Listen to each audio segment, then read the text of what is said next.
혹시 이거 조작을 어떻게 해야 될까요? 이걸로 하시면 돼요. 지금 화면이 아, 이게 안 나오고 요걸로 하셔야 돼요. 요거 보면서 해야 돼. 네네네. 아, 지금 시작하겠습니다. 네. 안녕하세요. 그 A조 발표를 맡게 된 윤세현입니다. 제가 맡은 부분은 1장이고요.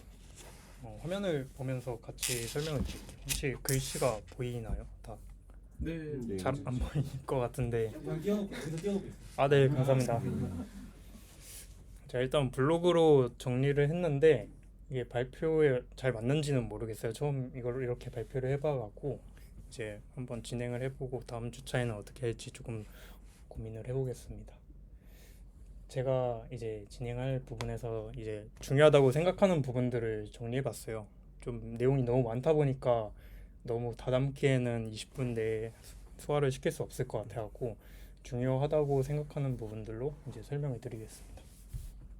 1장을 들어가기 전에 이제 이 책에서는 이제 리액트를 선호하는 이유에 대해서 설명을 하고 있습니다.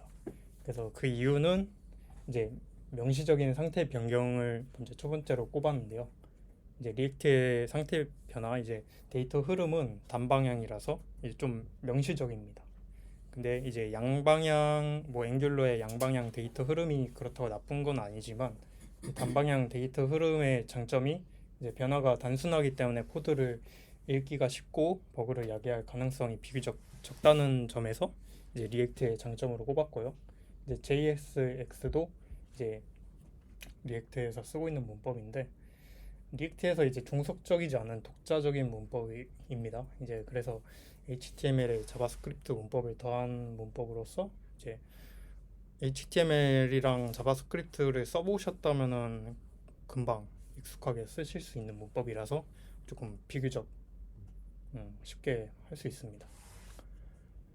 그게 이제 이어져서 이제 비교적 배우기 쉽고 간결하다는 장점이 있는데 사실 성능 최적화 부분에서는 뷰나 이런 것보다는 좀 어렵다고 합니다. 그래서 저도 좀 실무에서 요즘 최근 어렵게 느끼고 있는 부분들이 저쪽이라서 그렇고요. 이제 제가 가장 중요하게 생각하는 부분은 이 강력한 커뮤니티인데 이제 계속 이제 문제를 만나게 되잖아요. 근데 리액트는 쓰는 사람이 많다 보니까 좀 많은 이슈들이 있고 문제 해결 과정들이 다 공유가 되고 있기 때문에 그게 가장 큰 장점인 것 같습니다. 그래서 실무에서도 쉽게 좀 그 문제 해결 방법을 좀 터득할 수 있는 게 가장 큰 장점이지 않을까 생각합니다.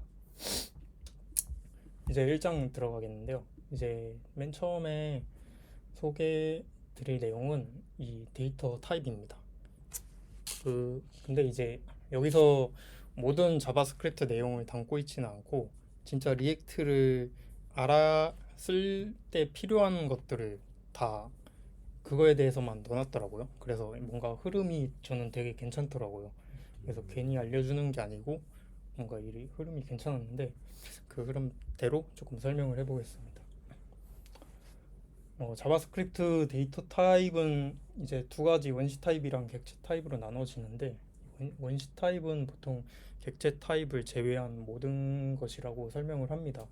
근데 이 하나하나 설명은 이제 생략하겠고 제가 여기서 조금 헷갈릴 만한 것들을 조금 정리했었는데 undefined랑 널의 이제 차이점은 이제 undefined는 선언됐지만 이제 할당됐지 않은 값이고 널은 이제 명시적으로 얘는 비어있다라는 값을 나타낼 때 사용됩니다.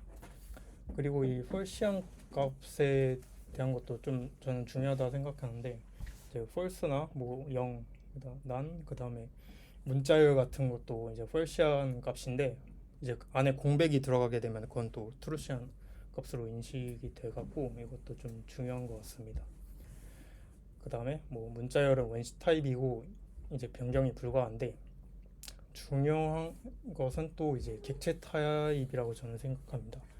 네, 원시 타입이랑 객체 타입의 이제 가장 큰 차이점은 이제 값을 저장하는 방식이잖아요. 그래서 원시 타입은 값을 직접 저장하지만 객체 타입은 메모리 상에서 참조되는 값으로 어, 이게 뒤쪽에서도 되게 이 부분이 중요하더라고요. 그래서 이렇게 설명을 해주시는 것 같은데 객체 타입은 이제 일단 참조 값을 비교하고 복사 시에도 값이하는 참조 값을 전달합니다. 그래서 객체는 값이 같더라도 서로 다른 참조를 갖기 때문에 동등 비교 시에는 false를 이제 결과로 출력하게 되고요. 이제 그렇다면 동등 비교가 이제 왜 나오는가에 대해서 설명을 드리자면 보통 자바스크립트는 는 2개 아니면 3개로 그 동등 비교를 하잖아요. 근데 이 두 개의 차이는 강제 형 변환을 시키는지 안 시키는지에 대한 부분에서 차이가 난다 생각합니다. 근데 이 는 3개가 이제 조금 더 정확하다 하더라도 객체 뭐 사실 그렇게 정확하다고는 말씀드릴 수 없는 게 이제 뭐 마이너스 0이나 플러스 0도 서로 같다고 인식하고 다른 예시들도 이렇게 나와 있는데 그거보다 좀 더 정확하게 나온 것이 이제 오브젝트 이지입니다. 그래가지고 이 네네. 지내주시면 될 것 같아요. 오브젝트 이즈에 대해서 설명이 나온 이유가 이제 리액트에서 동등 비교를 할 때 쓰는 방법이라고 합니다. 그러면 리액트에서 동등 비교는 보통 어떨 때 이루어지는가에 대해서 고민이 이제 궁금증이 생기는데 그게 바로 이제 프롭스를 비교하게 될 때인데 이거는 좀 뒤쪽에서 이제 자세히 설명이 나오겠지만 제가 간단히 설명을 해보자면은 리액트는 이 프롭스 변화를 이 오브젝트 이즈의 수행 결과를 통해서 알게 된다고 합니다. 근데 아까 제가 위에서 빼먹었는데 오브젝트 이즈가 이제 그 는 3개보다 정확한 비교를 하긴 하지만 그 객체 비교에서는 그 는 3개랑 똑같이 좀 부족한 부분들이 있습니다. 그런데 약간 이런 부분에서 좀 부족한데 왜 리액트에서는 이 오브젝트 이즈로 프롭스를 동등 비교하느냐에 대해서 이제 또 궁금증이 생기는데 그거에 대해서는 이제 첫 번째로는 성능 향상을 위해서 그렇게 있고요. 왜냐면은 깊은 비교를 하게 되면은 프롭스가 올 때마다 이제 계속 다 검사를 해야 되잖아요. 그러니까 이게 성능적으로 크게 부담이 될 수 있고 두 번째로는 리액트에서 사용하는 프롭스 대부분들이 이제 원시값이나 얕은 객체일 가능성이 높아서 대부분의 상황에서는 얕은 객체 비교만으로도 커버가 된다고 이제 생각합니다. 그래서 얕은 객체를 간단히 설명하면은 이제 객체가 뭐 다른 객체를 속성으로 가지지만 그 속성들이 또 다른 객체를 뭐 참조하는 중첩 객체가 아닌 경우들을 이제 얕은 객체라고 하더라고요. 그래서 보통은 이제 프롭스에 내려오는 값들이 보통은 이렇기 때문에 오브젝트 이즈로도 충분히 수행이 가능하다 해서 이제 리액트에서는 그렇게 동등 비교를 하고 있습니다. 이게 중간중간 제가 초록색으로 적어놓은 것은 그냥 나중에 같이 얘기해보면 좋을 것 같아서 넣은 부분이라 지금은 생략하겠습니다. 그 다음에 내용은 함수인데 이제 함수 표현식이랑 함수 선언문의 차이에 대해서 그 내용이 있었어요. 그 부분이 이제 호이스팅인데 호이스팅에 대한 자세한 내용은 이제 이렇게 적어놨는데 그냥 간단히 말하자면은 어디에 선언하든 이제 어디서든 이제 참조를 할 수 있게 된다 이런 내용입니다. 그래서 그러면 이 내용대로라면은 뭐 함수 표현식이랑 함수 뭐 선언문 둘 다 호이스팅 되는 거 아니냐라고 할 수 있는데 이제 함수 선언문은 해당하는 내용의 그 함수 내용들이 전부 호이스팅이 되기 때문에 어디서든 호출이 가능합니다. 하지만 함수 표현식은 함수를 변수에 할당하는 것이기 때문에 이 변수 선언 부분만 호이스팅이 돼갖고 실제 함수 할당 부분은 이제 호이스팅이 되지 않아서 함수 호출은 이제 함수 할당 이후에만 가능하다는 부분에서 좀 차이점이 있습니다. 그리고 화살표 함수가 있는데 이 화살표 함수의 특징은 이제 컨스트럭터를 사용할 수 없고 이 뜻은 생성자 함수로 사용이 불가능하고요. 그다음 아규멘트가 존재하지 않고 중요한 게 이제 일반 함수와의 디스 바인딩의 차이가 있습니다. 일반 함수는 보통 내부의 디스가 전역 객체를 가리키는데 화살표 함수 내부의 디스는 이제 바로 상위 스코프의 디스를 따르게 된다는 그런 특징이 있습니다. 그래서 또 즉시 실행 함수라는 것도 설명해 줬는데 이렇게 딱 한 번만 실행을 하게 되는 함수예요. 그래서 저도 이거에 대한 존재를 잊고 있다가 이거 책을 읽게 되면서 알고 있었는데 조금 실무에서 써볼 만한 경우들이 조금 있을 것 같아서 그런 걸 적어놨습니다. 그 다음에 고차 함수는 자바스크립트에서 함수는 이제 1급 객체로 취급받는데 이제 이러한 함수를 인자로 받아서 결과를 또 새로운 함수로 반환시킬 수 있는 함수들을 말합니다. 뭐 맵이나 필터, 리듀스 같은 것들이 있는데 이런 것들 뒤에서 나오니까 제가 또 설명드리겠습니다. 그 함수 만들 때 주의사항이 있는데 보통 이렇게 만들면은 좋다라고 합니다. 보통 함수의 부수 효과를 최대한 억제하고 순수 함수로 작성하고 가능한 한 함수를 작게 만드는 게 좋다고 합니다. 그래서 여기서는 좀 50줄 이내로 작성하는 게 좋다. 그리고 함수는 한 가지 일만 하게 하라 라고 보통 이제 클린 코드 그 규칙이 그렇게 돼 있고요. 당연히 누구나 이해할 수 있는 이름을 붙이는 게 좋습니다. 그게 이제 실무에서 현업할 때 바로바로 알 수 있는 게 좀 좋은 부분 같습니다. 클래스 부분은 제가 너무 많이 생략한 것 같은데 제가 시간이 많이 걸릴 것 같아서 좀 생략했는데 조금 더 넣어도 됐을 법했네요. 그래서 제가 중요하다고 생각한 거는 이제 자바스크립트 클래스는 ES6에서 조금 비교적 뒤늦게 출시가 됐고 그 다음에 이 클래스는 좀 프로토타입을 기반으로 작동을 하게 됩니다. 그래서 그 중에서도 클래스의 인스턴스 메서드는 이 프로토타입에 선언돼 가지고 이 자기 자신부터 시작해갖고 상위 객체까지 올라갈 수 있는 이 프로토타입 체이닝을 수행할 수 있게 된다는 점에서 좀 선언하지 않은 곳에서도 그 메서드를 호출할 수 있다는 장점이 있는 클래스입니다. 그 다음에는 이제 클로저인데요. 이 클로저를 설명하는 이유가 또 나중에 나올 유저 스테이트를 설명하기 위해서 이렇게 설명을 있었더라고요. 근데 보통 클로저를 설명할 때 되게 많이 하는 내용들이 함수와 그 함수가 선언된 어휘적 환경이라고 보통 말하잖아요. 근데 이 어휘적 환경이라는 게 진짜 처음에 너무 어려웠거든요. 이게 뭔 말인지.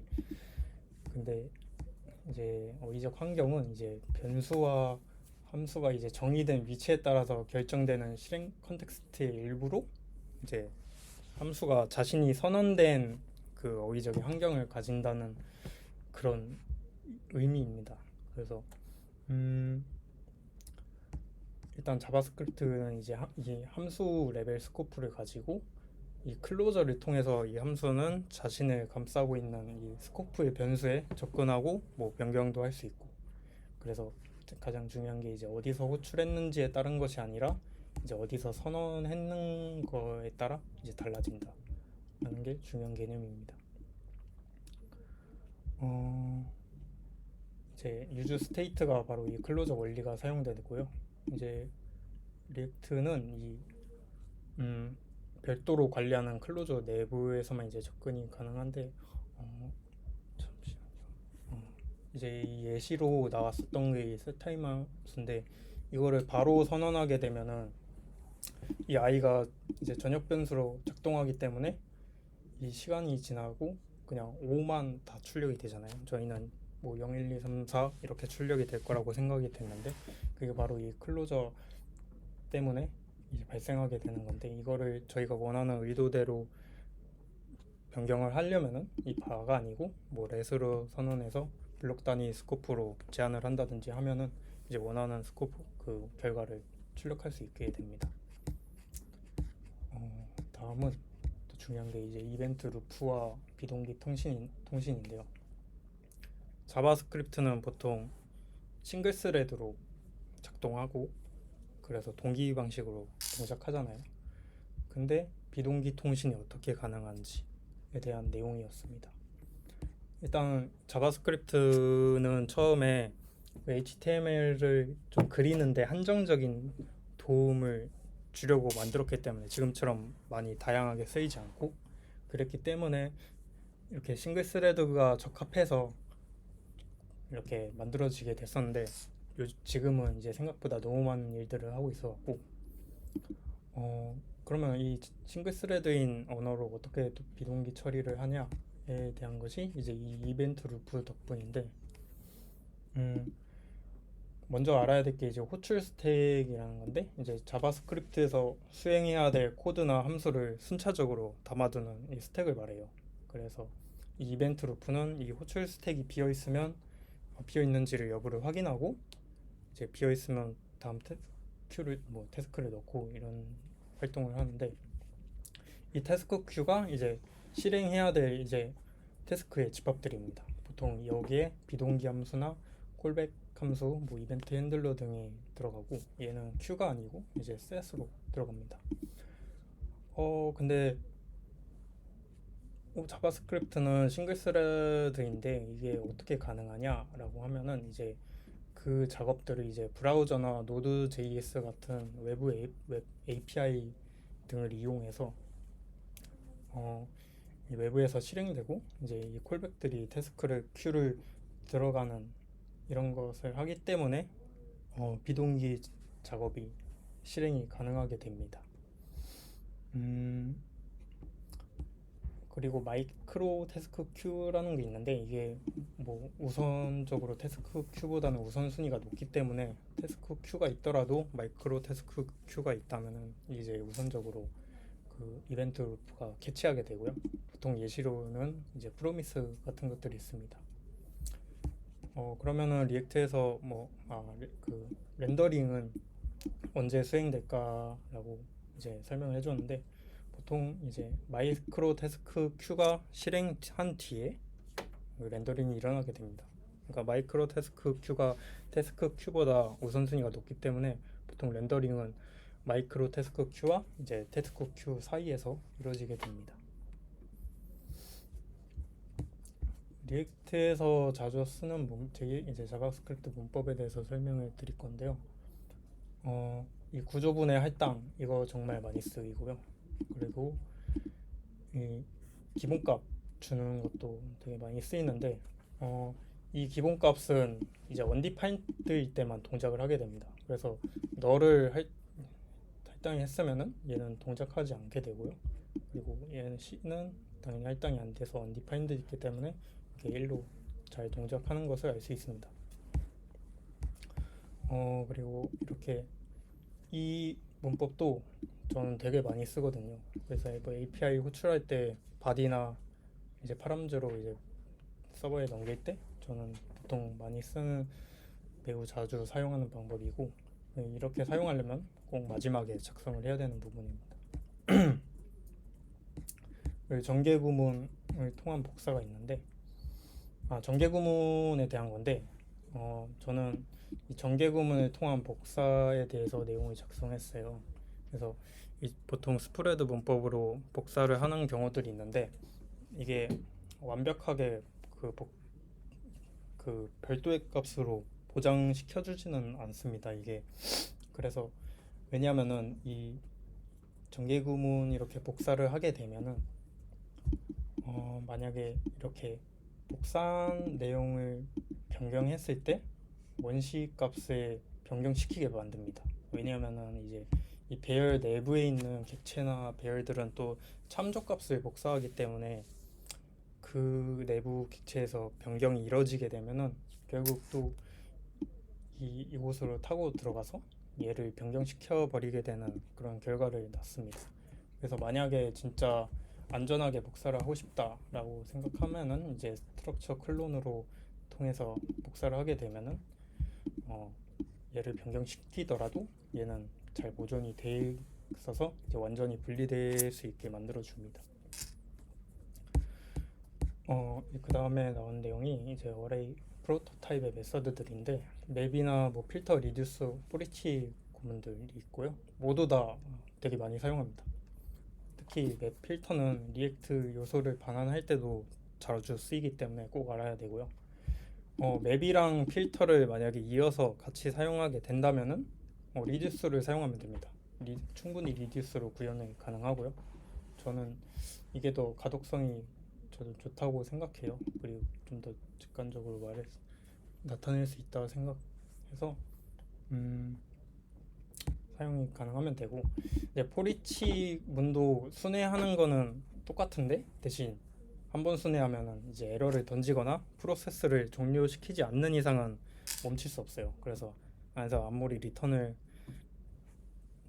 작성해도 계속 끝까지 순회한다는 특징이 있습니다. 그래서 만약에 배열에서 특정 값을 찾고 순회를 멈추고 싶은 단순한 동작이라면은 포이치 말고 파인드 구문을 써보는 게 더 좋습니다. 3학년산자도 이제 리액트에서 조건부 렌더링을 구현할 때 주로 많이 쓰이기 때문에 알아두면 좋습니다.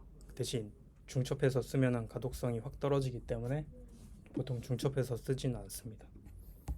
그 다음 내용은 이제 타입스크립트인데요. 타입스크립트에 대해서는 이제 제일 먼저 하는 얘기가 이제 any를 쓰지 말라. 그냥 any를 쓰면은 타입스크립트를 사실 사용하는 이점을 잃는다고 말하잖아요. 그래서 뭐 any를 굳이 쓸 거면은 걔 대신 unknown을 사용하자라고 얘기하고 있습니다. 그 다음에 제네릭은 이제 다양한 타입을 처리할 때 유용한데요. 유저 스테이트에서도 많이 쓰고 저는 실무에서는 이렇게 많이 써요. 그래서 리듀스에서 많이 쓰는데 저희 사수부는 이렇게 쓰는 걸 권장하더라고요. 저는 원래 이쪽 위에다가 선언을 했었는데 그래서 밑에다가 선언을 하는 거를 권장해서 다른 분들은 어떻게 쓰고 있는지에 대해서 조금 궁금증이 생겼습니다. 그리고 이제 인덱스 시그니처인데 이것도 제가 좀 자주 접했는데 이번 경험을 통해서 조금 공부를 통해서 좀 자세하게 알게 됐습니다. 이제 오브젝트 키스를 또 자주 사용하게 될 텐데 여기서 뽑아낸 이 키를 그 아이템즈의 키로 다시 넣으려고 하면은 얘를 인덱스로 사용할 수 없다는 오류를 접하게 됩니다. 그래서 얘를 키를 뽑아내서 그냥 넣은 건데 그럼 당연히 바로 집어넣어줘야 되는 게 아닌가 싶은데 이 오브젝트 키즈를 사용하면은 그 결과는 스트링 배열로 추론되기 때문에 이 값이 무슨 타입으로 선언이 돼 있든 스트링으로 추론돼서 왜 이렇게 되나 했었는데 그게 이제 덕 타이핑이라고 조금 유연하게 타입을 이제 속하도록 자바스크립트가 그렇게 인정해주고 있기 때문에 이제 모든 키가 들어올 수 있는 가능성이 있다고 생각해서 조금 포괄적으로 대응하기 위해서 이렇게 구현이 돼 있다고 합니다. 그래서 보통은 이렇게 키를 또 선언한다고 하는데 저는 사실 이렇게는 자주 안 써봤거든요. 따로 키를 타입을 선언하고 이렇게 에즈로 넣었었는데 이런 방법도 있었구나 라고 이제 알게 되었습니다. 네, 여기까지가 제가 이번에 준비한 발표 내용입니다. 감사합니다. 혹시 거기 방송 녹화 중지? 녹화 중단 누르면 되나요? 네. 왼쪽으로 가셨어요.